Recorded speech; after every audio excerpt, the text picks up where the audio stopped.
Hello दोस्तों, Divya study में आपका स्वागत है। आज हम पढ़ेंगे लाभ हानि चैप्टर को। देखिए, लाभ हानि चैप्टर को हमने 3 पार्ट्स में डिवाइड किया है। पहले पार्ट की वीडियो आज हम बनाएंगे, सेकंड और थर्ड पार्ट की वीडियो बाद में आएगी। देखिए, 3 पार्ट्स में हमने इसको डिवाइड किया है। पार्ट 1 के अंदर हम सारे इजी लेवल के जो क्वेश्चन होंगे सारे पहले पार्ट के अंदर कवर करेंगे, और पार्ट सेकंड के अंदर हमने सारे मॉडरेट लेवल के क्वेश्चन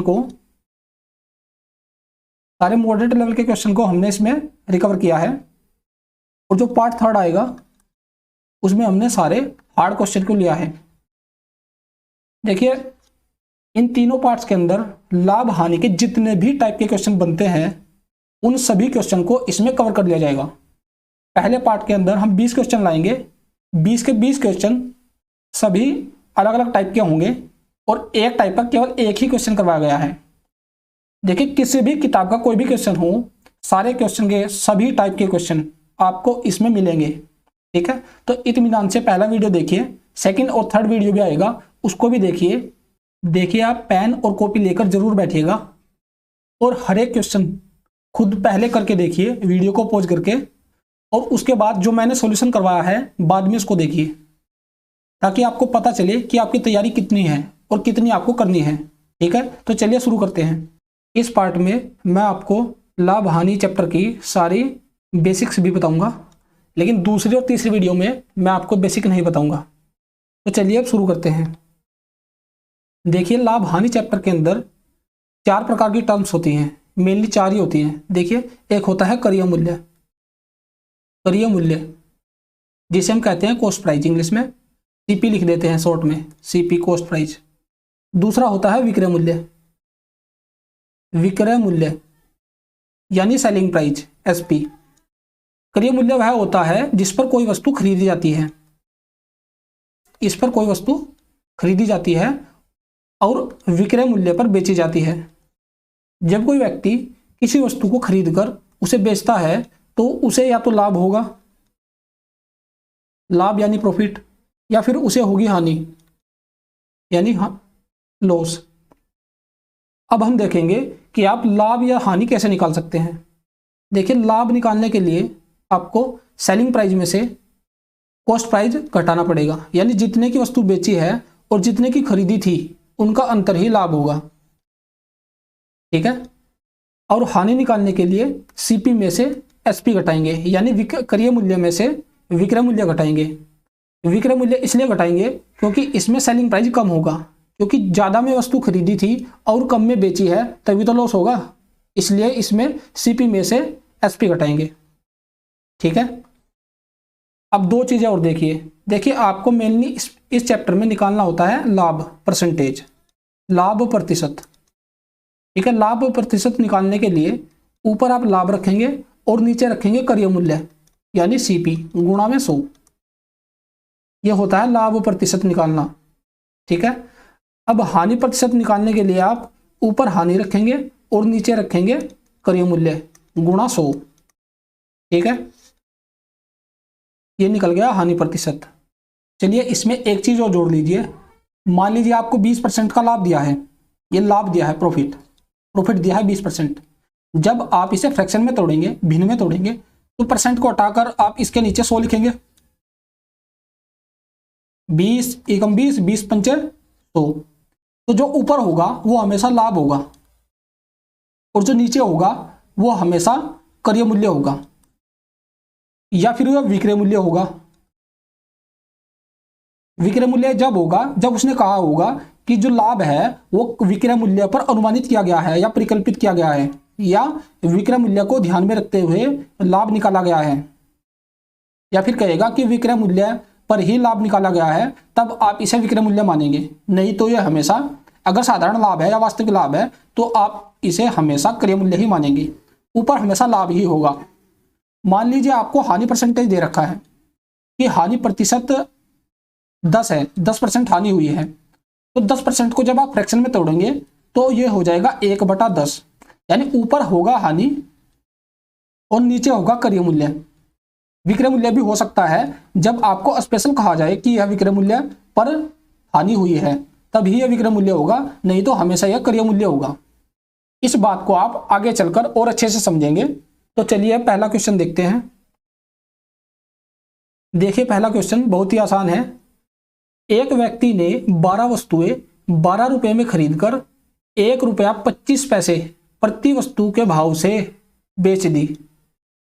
उसे कितने प्रतिशत का लाभ हुआ? एक व्यक्ति ने 12 वस्तुएं खरीदी, 12 वस्तुएं कितने? 12 रुपए में, ठीक है। तो 12 से भाग करेंगे तो एक वस्तु कितने की हो जाएगी? एक वस्तु हो जाएगी 1 रुपए की, यानी एक वस्तु उसने 1 रुपए में खरीदी है। जिस मूल्य पर वह खरीदता है उसे कहते हैं क्रय मूल्य। क्रय मूल्य, क्रय मूल्य यानी सीपी। अब इसने साफ साफ कहा है कि ₹1.25 में इसने वस्तु को बेचा है, यानी सेलिंग प्राइस हो गया। सेलिंग प्राइस हो गया ₹1.25। अब इसने कहा है कि इसका लाभ प्रतिशत ज्ञात कीजिए, ठीक है। लाभ प्रतिशत यानी प्रॉफिट परसेंटेज। अब सबसे पहले तो आपको लाभ ही निकालिए। यहाँ पे लाभ कैसे निकालेंगे? लाभ बराबर होता है विक्रय मूल्य माइनस क्रय मूल्य, यानी ₹1.25 और माइनस ₹1 बराबर 25 पैसे, यानी 0.25 रुपये। अब देखिए लाभ प्रतिशत, ऊपर रखेंगे लाभ 0.25 और नीचे रखेंगे क्रय मूल्य यानी सीपी। सीपी है ₹1 गुणा 100, यह आ जाएगा 25%। 25% होगा इस क्वेश्चन का आंसर, यानी उसे 25% का लाभ होगा। अब अगला क्वेश्चन देखिए। यदि कोई व्यक्ति अपनी हानि को विक्रय मूल्य पर अनुमानित 20% अनुमानित करता है, वास्तव में उसे कितने प्रतिशत की हानि हुई है? कि हम हमेशा, मैंने आपको अभी 1 मिनट पहले बताया था कि हानि हमेशा क्रय मूल्य पर ही अनुमानित की जाती है, सीपी पर। लेकिन इसने साफ साफ कहा है कि इसने इसे विक्रय मूल्य पर निकाल दिया है, अनुमानित कर दिया है। तो अब हम जो वास्तविक हानि होती है वह क्रय मूल्य पर होती है। हानि या लाभ दोनों क्रय मूल्य पर ही होती है, इसलिए अब हम इसे क्रय मूल्य पर निकालेंगे। और 20% कितना होगा क्रय मूल्य के अनुसार, ठीक है। अब 20% है, 20% को जब हम फ्रैक्शन में तोड़ेंगे तो 1/5 आएगा। ऊपर होगा लाभ या हानि, इसने साफ दिया है कि हानि है तो हम इसे लिख देंगे लॉस। नीचे होगा क्रय मूल्य, लेकिन यह क्रय मूल्य नहीं है, इसने दिया है कि विक्रय मूल्य है। हानि इसने दी है कि विक्रय मूल्य के अनुसार हमने हानि को अनुमानित किया है, तो नीचे क्रय मूल्य न होकर विक्रय मूल्य होगा, यानी सेलिंग प्राइस होगा। अब हम निकालते हैं क्रय मूल्य सीपी। सीपी निकालने के लिए हम क्या करेंगे? एसपी में हानि को जोड़ेंगे, ठीक है। क्रय मूल्य निकालने के लिए विक्रय मूल्य में हानि को जोड़ते हैं। ये हो जाएगा 5 + 1 = 6। क्रय मूल्य आ गया है 6। अब वास्तविक हानि हम निकालते हैं क्रय मूल्य पर। तो अब देखिए हानि परसेंटेज, ये हो जाएगा हानि ऊपर रखेंगे 1 की हानि हुई है, 6 इसका क्रय मूल्य है, गुणा में 100, यानी 50/3% की हानि उसे वास्तविक हानि हुई है, ठीक है। तो अगला क्वेश्चन देखिए। किसी वस्तु को 72 रुपये में बेचने पर 10% की हानि होती है। 5% का लाभ कमाने के लिए उस वस्तु का विक्रय मूल्य कितना होना चाहिए? ठीक है, इसने वस्तु को 72 रुपये में बेचा है और 10% की हो गई है हानि, ठीक है। 10% की मान लिया, देखिए 72 जो है वो इस वस्तु का सेलिंग प्राइस है, ठीक है। हमने मान लिया कि इस वस्तु का जो क्रय मूल्य है वो 100 रुपये है। इस वस्तु का क्रय मूल्य 100 रुपये हमने मान लिया। अब 10% की हानि पर इसने बेचा है, यानी इसने 90 पर बेचा है, लेकिन इसने तो कहा है कि 72 रुपये में बेचा है, तो 90 के बराबर हम रख देंगे 72। अब 10 यूनिट का मान आएगा 9 से भाग करके 8, ठीक है। 9 दशम 90 और 9 8 72, ठीक है। अब 100 यूनिट का मान कितना होगा? 100 यूनिट का मान होगा 80 रुपये। 100 यूनिट का मान आ गया 80 रुपये, और 100 है इसका, 100 यूनिट है क्रय मूल्य। इसका मतलब हो गया कि क्रय मूल्य वस्तु का 80 रुपये है। अब देखिए वस्तु को हमें 5% लाभ पर बेचना है, यानी 80 पर 5% लाभ, तो 100 में जोड़कर लिखेंगे ऊपर और बट्टे में 100। 20 चौके 80 और 20 पचे 100, 5 से भाग करेंगे 105 को तो 21 आएगा, यानी 21 चौके 84, 84 रुपये में उसे बेचने पर 5% का लाभ होगा। इस क्वेश्चन का आंसर हो जाएगा ऑप्शन नंबर 4, 84। चलिए अगला क्वेश्चन देखिए। एक व्यक्ति ने एक वस्तु को 20% की हानि पर बेची। यदि उसने इसे 200 रुपये अधिक में बेचा होता तो उसे 5% का लाभ होता। वस्तु का लागत मूल्य कितना था? ठीक है, 20% की हानि पर इसने बेचा है, यानी मान लीजिए वस्तु का जो सीपी है वो 100 रुपये है। 20% की हानि पर जब ये बेचेगा तो उसे 80 रुपये में बेचेगा, 80 रुपये में बेचेगा। लेकिन अगर इसने 200 रुपये अधिक में बेचा होता, यानी 200 रुपये अगर इस 80 में जोड़ दे तो वस्तु जो है 5 रुपये अधिक में बिकती, यानी 100 रुपये की वस्तु 105 में बिकती। अब 105 और 80 दोनों यूनिट हैं जो हमने मानी है, ठीक है, और जो ये 200 है ये है वास्तविक संख्या, ठीक है, देंगे क्योंकि ये दोनों है यूनिट और ये है वास्तविक संख्या, ठीक है। तो यूनिट को हम अलग रखेंगे और वास्तविक संख्या को हम हमेशा अलग रखेंगे, ठीक है। यूनिट में से यूनिट ही घटा सकते हैं और वास्तविक संख्या में से वास्तविक संख्या को ही घटा सकते हैं। अब 80 को इधर ले जाएंगे, 105 में से घटाएंगे तो आएगा 25 और इधर बच जाएगा 200। 200 को जो भाग करेंगे तो एक यूनिट का मान आ जाएगा 8, 25 अट्ठे 200, एक यूनिट का मान 8 आया है। तब हम सीपी ज्ञात करेंगे तो 100 यूनिट का मान आएगा 800 रुपये, ठीक है। उस वस्तु का लागत मूल्य 800 रुपये है, यानी ऑप्शन नंबर 2। चलिए अगला क्वेश्चन देखिए। एक व्यक्ति को 20 मीटर कपड़ा बेचने पर 4 मीटर कपड़े के विक्रय मूल्य के बराबर लाभ होता है। लाभ प्रतिशत बताइए। देखिए जब भी आपको यह कहे कि 4 मीटर कपड़े के विक्रय मूल्य के बराबर लाभ होता है तो आपको हमेशा जो शुरू में कपड़ा बेचा है, जितना कपड़ा उसने बेचा है उसको हमेशा विक्रय मूल्य मानना है।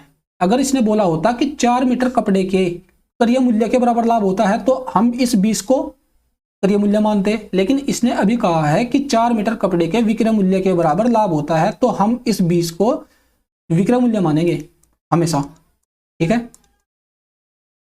चलिए कैसे करेंगे देखते हैं। 20 हमारा है विक्रय मूल्य यानी एसपी, एसपी हो गया 20 और इसने लाभ दिया है लाभ यानी पी है हमारा 4। अब हम जब क्रय मूल्य निकालेंगे तो एसपी में से हमेशा लाभ घटाते हैं, ये हो जाएगा 20 - 4 बराबर 16। तब लाभ परसेंटेज निकालने के लिए ऊपर लाभ रखेंगे और नीचे क्रय मूल्य गुणा 100, ठीक है। 4 चौके 16 और 4 से 100 को काटेंगे तो 25 आएगा, यानी 25% लाभ उसको होता है। ऑप्शन नंबर 1 इसका सही आंसर होगा। आगे भी ऐसा क्वेश्चन आएगा तब आप इसे और बेहतर तरीके से समझेंगे। 10 वस्तुओं का क्रय मूल्य 15 वस्तुओं के विक्रय मूल्य के बराबर है। लाभ या हानि का प्रतिशत निकालिए। अब इसमें एक दिक्कत होती है कि इसमें सबसे पहले तो यही पता नहीं है कि लाभ होगा या हानि होगी, ठीक है। अब देखिए जब भी आपको इस तरह का क्वेश्चन आइए, देखिए आपने अभी पहला क्वेश्चन किया है उसी तर्ज पर यह क्वेश्चन है, थोड़ा सा अलग है उससे। देखिए कैसे, इसने कहा है कि 10 वस्तुओं का क्रय मूल्य और इधर कहा है कि 15 वस्तुओं का विक्रय मूल्य। देखिए जिसको कहा है कि क्रय मूल्य उसको मानना है आपको विक्रय मूल्य यानी एसपी, एसपी हो जाएगा 10, और जिसको कहा है कि विक्रय मूल्य उसको मानना है आपने क्रय मूल्य यानी सीपी हो गया 15। बस आपको इतना करना है हर एक क्वेश्चन में। इस टाइप के क्वेश्चन बस इतने ही आते हैं, इसमें कुछ फेरबदल नहीं होता है, ठीक है। अब इसका जब हम लाभ निकालेंगे, सबसे पहले तो लाभ होगा या हानि अब आपको पता चल जाना चाहिए, ठीक है, क्योंकि सीपी जितने में खरीदता है यानी 15 में खरीदता है और 10 का बेचता है तो सीधा मतलब है कि हानि होगी, ठीक है। इतना कॉमन सेंस आपको रखना ही होगा। तो हम इसका लॉस निकालेंगे। लॉस कितना होगा? 15 - 10 यानी 5 का लॉस होगा, ठीक है। अब लॉस परसेंटेज निकालेंगे। लॉस ऊपर रखेंगे और नीचे रखेंगे क्या? क्रय मूल्य यानी 15 गुणा 100। अब ये आ जाएगा 5 × 15 100/3 यानी 33.3% इसका आंसर हो जाएगा, यानी ऑप्शन नंबर 4 इसका आंसर होगा। क्वेश्चन नंबर 7 देखिए। ए बी को एक वस्तु 10% के लाभ पर बेचता है, बी उसे सी को 7.5% लाभ पर बेचता है और सी 25% की हानि पर बेच देता है। यदि निर्माता ए के लिए उसकी लागत 3200 रुपये रखी हो तो सी ने उसके एवज में कितना मूल्य प्राप्त किया है, उसको बेचकर कितना मूल्य प्राप्त किया है सी ने। इस तरह के क्वेश्चन बहुत ही आसान होते हैं। देखिए ये इनका सिर्फ एक ही तरीका होता है।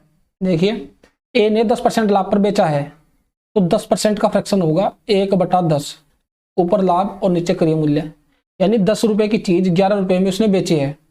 ठीक है। अब बी ने सी को 7.5% लाभ पर बेचा है तो 7.5 का फ्रैक्शन होगा 25 × 75 और 25 × 4 = 100, 10 40 हो जाएगा।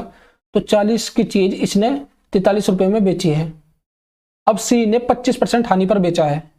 25% का जो फ्रैक्शन होता है वो होता है 1/4, तो 4 की चीज 3 में बेची है, क्योंकि हानि हुई है तो घटेगा। तो इन सब की हम गुणा कर देंगे, गुणा करके जो मान आएगा वो ए और सी का आएगा हमेशा। ठीक है, पहले का और लास्ट का आता है हमेशा, ये पहला और ये लास्ट। तब इनकी गुणा कर देते हैं। देखिए 10 × 40 400 और 4 1600, इनकी गुणा करेंगे तो 11 या 33 का 3 80 लग जाएंगे 3, 11 × 4 = 44 और 3 44 और 3 47। अब दोबारा 3 से गुणा करेंगे, 3 × 9 3 × 7 21, 80 लग जाएंगे 2, 3 × 4 = 12 और 2 14, यह आ जाएगा 1419। अब 1600 ए का मान आया है 1600 यूनिट और इसने दिया है वास्तविक मान 3200, तो 1600 यूनिट को 3200 के बराबर रखेंगे तो 1 यूनिट का मान आ जाएगा 2। तब 1419 यूनिट का मान कितना होगा, 1419 यूनिट का मान आ जाएगा, 2 से गुणा कर देंगे तो ये आ जाएगा 2838। ठीक है, तो ऑप्शन नंबर 4 इसका आंसर हो जाएगा। अब आप कहोगे कि अगर उसने पूछ लिया कि बी का मान कितना होगा, ठीक है, तो चलिए ये भी आपको बता देता हूं बी का मान कैसे निकालेंगे। यानी बी ने सी को जब बेचा था तो उसे कितने पैसे मिले थे, तो ए ने 10 रुपए की चीज 11 रुपए में बेची, बी ने 40 रुपए की चीज 43 रुपए में बेची। अब हम केवल 2 ही लेंगे, तीसरा नहीं लेंगे, क्योंकि हमें इसमें पहला और अंतिम का मान मिलता है। अंतिम 2 में होगा बी, यानी बी ने जो बेचकर पैसा कमाया है अब उसका मान आएगा, ये हो जाएगा 400 और ये कितना होगा 11 × 3 = 33, हासिल 3 लग जाएगा, 11 × 4 = 44 और 3 47। ठीक है, 400 का मान है 3200। कितने यूनिट है, 1 यूनिट का मान आ जाएगा इससे 4 × 8 = 32, यानी 8 आ जाएगा। अब 473 यूनिट का मान कितना होगा, 8 × 473 गुणा कर लेंगे, ये आ जाएगा बी को उस वस्तु के एवज में कितना पैसा मिला था 7.5% लाभ पर बेचकर। तो इस तरीके से आप ए का तो दिया है, बी और सी का भी निकाल सकते हैं। चलिए अब अगला क्वेश्चन देखते हैं। एक घड़ी 144 रुपए में बेची गई, यदि लाभ की प्रतिशतता संख्यात्मक रूप से उसके क्रय मूल्य के बराबर हो तो घड़ी का क्रय मूल्य कितना होगा। घड़ी का क्रय मूल्य कितना होगा, मान लीजिए घड़ी का जो क्रय मूल्य है वो 100 रुपये है। ठीक है, घड़ी 144 में बेची गई, यदि लाभ की प्रतिशतता संख्यात्मक रूप से उसके क्रय मूल्य के बराबर हो। क्रय मूल्य 100 है और लाभ भी 100% हुआ है, प्रॉफिट भी 100% हुआ है और सीपी भी 100 ही है। इसका कहने का मतलब यही तो है कि क्रय मूल्य के बराबर लाभ का संख्यात्मक मान है। ठीक है, अब देखिए लाभ और इसे जोड़ देंगे अगर, यानी 200 के बराबर होगा 144, सीधी बात है 200 के बराबर 144 होगा। अब 1 यूनिट का मान कितना होगा 0.72। ठीक है, 1 यूनिट का मान आया है तो घड़ी का क्रय मूल्य हमने बताना है, घड़ी का क्रय मूल्य कितना होगा, तो 100 यूनिट का मान कितना होगा 72 रुपये। ठीक है, अगला क्वेश्चन देखिए, यदि एक वस्तु का विक्रय मूल्य, एक वस्तु के विक्रय मूल्य पर परिकलन करने पर लाभ जो है 20% है। विक्रय मूल्य पर परिकलन क्या है, जबकि हम हमेशा क्रय मूल्य पर करते हैं। ठीक है, यहाँ आप नोटिस करने वाली बात है यहाँ पे, तो क्रय मूल्य पर परिकलन करने पर लाभ कितने प्रतिशत होगा। ठीक है, इसने गलत परिकलन कर दिया, मतलब विक्रय मूल्य पर कर दिया। तो 20% बराबर क्या होगा 1/5, ये होगा हमेशा एसपी। अगर विक्रय मूल्य पर इसने परिकलन किया है तब होगा ये एसपी, नहीं तो हमेशा ये सीपी होता है यानी क्रय मूल्य होता है। ऊपर दिया है कि लाभ है प्रॉफिट, तो अब हम निकालेंगे सीपी यानी क्रय मूल्य। तो एसपी में से हमेशा लाभ घटता है, ठीक है, लाभ घटता है, मान लाभ घटा देंगे तो 5 - 1 बराबर आ जाएगा 4, तो इसका क्रय मूल्य आ गया 4। अब हम वास्तविक लाभ निकालते हैं, लाभ परसेंटेज कितना, 1 का लाभ हुआ है 4 पर गुणा 100 यानी 25%। तो जब विक्रय मूल्य पर लाभ जो है 20% होगा तो क्रय मूल्य पर वो 25% होगा, यानी ऑप्शन नंबर 3 इसका आंसर होगा, ठीक है। तो अगला क्वेश्चन देखिए, यदि किसी आदमी ने एक चादर 450 रुपए की खरीदी, इसे उसके विक्रय मूल्य के 10% के लाभ के बराबर बेचा, विक्रय मूल्य के 10% लाभ के बराबर बेचा, तो चादर का विक्रय मूल्य ज्ञात कीजिए, ठीक है। अगर ये बोलता कि लाभ, ये तो बोलता है खाली लाभ 10% लाभ लेकर बेचा है, ठीक है। अब इसने बोल दिया है कि विक्रय मूल्य पर लाभ लिया है, ठीक है। तो यहाँ पे सवाल में थोड़ा झोल आ जाता है। कैसा झोल, देखिए 10% लाभ लिया है विक्रय मूल्य पर, इसका फ्रैक्शन होगा 1/10 यानी 10 होगा एसपी, ये सीपी नहीं होगा एसपी होगा, क्योंकि विक्रय मूल्य पर लाभ लेने की बात कर रहा है वो, ठीक है। और ये ऊपर है लाभ, लाभ यानी पी, ठीक है। अब इसका निकालते हैं हम सीपी यानी क्रय मूल्य।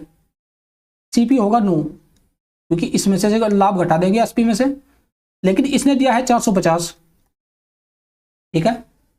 हमारे तरफ से आया है विक्रय मूल्य क्रय मूल्य 9 और इसने दिया है 450, तो बराबर रख देंगे, 1 यूनिट का मान जो आ जाएगा वो होगा 50, ठीक है।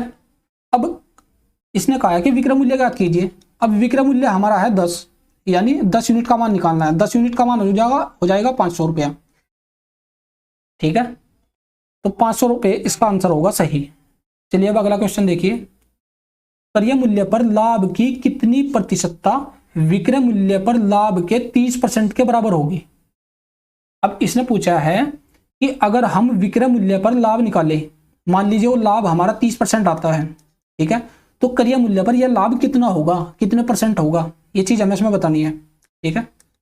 अब देखें कैसे करेंगे। हमारे पास इसने दिया है कि विक्रय मूल्य पर लाभ जो है 30% है, ठीक है।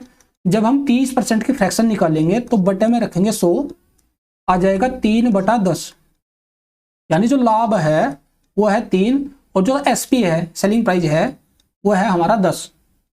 तो जब हम क्रय मूल्य निकालेंगे वो हो जाएगा 10 - 3 यानी 7, ठीक है। अब वास्तविक जो लाभ होगा यानी क्रय मूल्य पर जो लाभ होगा वो कितना होगा, लाभ परसेंटेज 3 का लाभ है 7 के ऊपर गुणा में 100 यानी 300/7। 300/7 क्या होगा, 7 चौके 28, 2 बच जाएगा, 7 दूनी 14, बच गया 6, 6/7 यानी 42 सही 6/7, यानी ये ऑप्शन नंबर 4 हो जाएगा इसका, ठीक है। ऑप्शन नंबर 4 42 सही 6/7 इसका आंसर हो जाएगा। अगला क्वेश्चन देखिए, एक विक्रेता को 33 मीटर कपड़ा बेचकर उसके 11 मीटर कपड़े के लागत मूल्य के बराबर लाभ होता है। ये क्वेश्चन मैंने आपको पीछे करवा दिया है, ठीक है। अब देखिए कैसे, मैं आपको बता देता हूं। इसने कहा है कि 11 मीटर कपड़े के लागत मूल्य यानी क्रय मूल्य के बराबर लाभ होता है। जब ये कहे कि क्रय मूल्य के बराबर लाभ होता है तो इस अगले वाली संख्या को आपको क्रय मूल्य मानना है। अगर आपको कहे कि यह विक्रय मूल्य के बराबर लाभ होता है तो आपको इसे विक्रय मूल्य मानना है। तो अभी फिलहाल यह है क्रय मूल्य यानी सीपी। सीपी है हमारा 33 और लाभ दिया है 11, ठीक है। अब हमने निकालना है लाभ प्रतिशत। लाभ प्रतिशत हमें निकालेंगे तो ऊपर रखेंगे लाभ और नीचे रखेंगे क्रय मूल्य यानी 33 गुणा में आएगा 100, 3 से काटेंगे तो 1/3 आ जाएगा, गुणा 100 है तो 100/3 कितना होगा, 33 सही 1/3, ठीक है। 33 सही 1/3 आ जाएगा, यानी ऑप्शन नंबर 1 इसका आंसर हो जाएगा। इस तरीके के सारे क्वेश्चन आपने इसी तरीके से करने हैं, ठीक है। बस आपने एक चीज ध्यान रखनी है कि जो लागत मूल्य है, जब यह कहेगा कि लागत मूल्य के बराबर लाभ होता है तो ये लागत मूल्य होगा। जब यह कहेगा कि विक्रय मूल्य के बराबर लाभ होता है तो आपने इसे विक्रय मूल्य मानना है। चलिए अगला क्वेश्चन देखते हैं। 4 कुर्सी 3 मेज की कीमत 2100 रुपये है, जबकि 5 कुर्सी और 2 मेज की कीमत 1750 रुपये है। तो एक कुर्सी और एक मेज की कीमत बताइए अलग अलग। तो हम क्या करेंगे, 4 कुर्सी यानी 4 चेयर और 3 टेबल 3 मेज की कीमत है 2100 रुपये, ठीक है। और 5 कुर्सी यानी 5 चेयर और 2 मेज यानी 2 टेबल की कीमत है 1750 रुपये, ठीक है। आपने इक्वेशन हल करनी है दोनों, ठीक है। इनको हल करने का मैं आपको आसान तरीका बताता हूँ। आप इस पर हाथ रख लीजिए, ठीक है। इसे चाहिए भूल, क्योंकि हमने सी का ही मान निकालना है, ठीक है। पहले हम सी का मान निकालेंगे तो हम टी से शुरुआत करेंगे। देखिए हल करने का एक तरीका है कि आप इस तरीके से हल करिए। अभी बताता हूँ ये क्या है। टी से आपने शुरू करना है, यहाँ से आप शुरू करेंगे, यानी टी से इधर आएंगे आगे। अब इधर से घूमकर नीचे से ऊपर जाना है, यानी इधर से घूमकर दोबारा टी पर आना है और फिर इधर, ठीक है। यानी टी से ही शुरुआत करनी है, इधर से भी और इधर से भी टी से ही शुरुआत करनी है, ठीक है। तो गुणा करेंगे 1750 गुणा 3, 1750 गुणा 3 माइनस 2 गुणा 2100, 2 गुणा 2100 बटा में। अब हमने करना है इसको फॉलो, ठीक है। अब इसको फॉलो कैसे करेंगे, टी से ही शुरुआत करनी है, टी से सी पर और सी से घूमकर इस तरीके से सी पर और फिर टी पर, यानी बिल्कुल इसकी तरह ही एक कर्व यहां भी बनाना है, ठीक है। तो हम शुरुआत करेंगे 3 से, 3 पंचे 15 माइनस 4 दूनी 8, ठीक है। अब इसे हल कर लेंगे। हल कैसे करेंगे, 1750 गुणा 3, 17 तिया 51, 52 और 5250, 5250 माइनस 21 दूनी 4200 बट्टा में 15 में से 8 गए 7, ये बच जाएगा 1050 घटकर, और नीचे बचेगा 7, 7 ही कम 7 बचे 3, 7 पंजे 35 और 0, 150 रुपये एक सी, यानी एक कुर्सी का मूल्य आ गया 150 रुपया, ठीक है। अब हम जो ये समीकरण है इनमें से एक में ये 150 रुपये यानी सी का मान रख देंगे। तो पहले वाली में हम रख देते हैं इसमें, तो 4 गुना सी रखेंगे तो 15 चौके 60 यानी 600 प्लस 3t और बराबर 2100। अब 600 इधर ले जाएंगे, घट जाएगा 2100 में से, तो 3t बराबर आ जाएगा 1500, और जब t का मान आएगा 3 से भाग करके 500 रुपये, यानी एक टेबल का जो मान है, एक टेबल की जो राशि है कीमत वो है 500 रुपया, और एक कुर्सी की कीमत है 150 रुपया, यानी ऑप्शन नंबर सी इसका आंसर होगा। चलिए अगला क्वेश्चन देखिए। एक व्यक्ति 3 गायें और 8 बकरियां 47,200 रुपये में खरीदता है।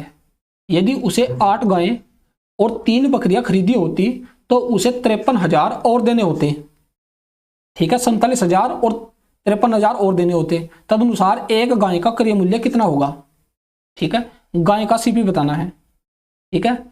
तो इसमें 2 समीकरणें बनेगी, जैसे 3 गाय यानी 3 काऊ प्लस 8 बकरियां यानी 8 गोट बराबर है 47,200 रुपया, ठीक है।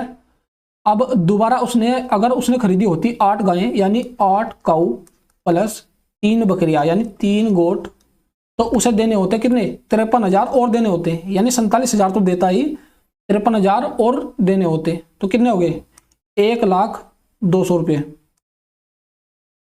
ये 2 समीकरण हो गई, समीकरण 1 और समीकरण 2। अब आप इनको हल करके सी यानी गाय का क्रय मूल्य ज्ञात करके कमेंट में बताइए गाय का जो क्रय मूल्य होगा वो कितना होगा। अगला क्वेश्चन देखिए। एक वस्तु निर्धारित मूल्य पर बेची जाती है, यदि उसे 2/3 निर्धारित मूल्य पर बेचा जाता है तो 20% की हानि होती है, तदनुसार निर्धारित मूल्य पर बेचने पर कितना लाभ होगा। कि निर्धारित मूल्य के 2/3 पर बेची जाती है, यानी निर्धारित मूल्य जो होगा 3 होगा और जो बाद का मूल्य होगा वो 2 होगा, यानी 3:2 अनुपात होगा इनका मूल्य। ठीक है, अब इसे सरल करने के लिए इनमें 100 से गुणा कर लेंगे, यानी निर्धारित मूल्य 300 होगा और जो बाद में जिस मूल्य पर बेची जाएगी वो 200 होगा। तो 200 मतलब 20% की हानि होती है। यह है विक्रय मूल्य। जब विक्रय मूल्य को हम क्रय मूल्य बनाते हैं तो 200 इसकी ऊपर गुणा करते हैं 100 से और नीचे गुणा करते हैं, तो नीचे भी 100 लिखते हैं लाभ या हानि जोड़कर। अब लाभ हुआ है या हानि, हानि हुआ है तो हानि हम घटाएंगे, सीधा लिख देता हूं 80। यह क्रय मूल्य से विक्रय मूल्य से क्रय मूल्य निकालने का तरीका है। अब देखिए 0 से 0 कट जाएगी, 8 से काटेंगे, 8 से नहीं कटेगा, 4 से काटेंगे, 4 दूनी 8, 4 पंचे 20, 25, यानी आ जाएगा 250 रुपया। ठीक है, सीपी यानी इस वस्तु का जो क्रय मूल्य है वो 250 रुपये है। ठीक है, अब ये कहता है कि अगर निर्धारित मूल्य पर बेचा जाए तो लाभ कितना होगा। अब 250 की चीज को अगर 300 में बेचा जाए तो 50 रुपये का लाभ होगा, कितने पर, 250 रुपये पर, क्योंकि क्रय मूल्य तो 250 है, गुणा में 100, कितना हो जाएगा लाभ, 50 पंचे 250 और 5 से काटेंगे आएगा 20, यानी 20% का उसे लाभ होगा, यानी ऑप्शन नंबर सी इसका आंसर होगा। अगला क्वेश्चन देखिए, एक दुकानदार को 30 रुपये में छाता बेचने पर 20% का भी लाभ होता है।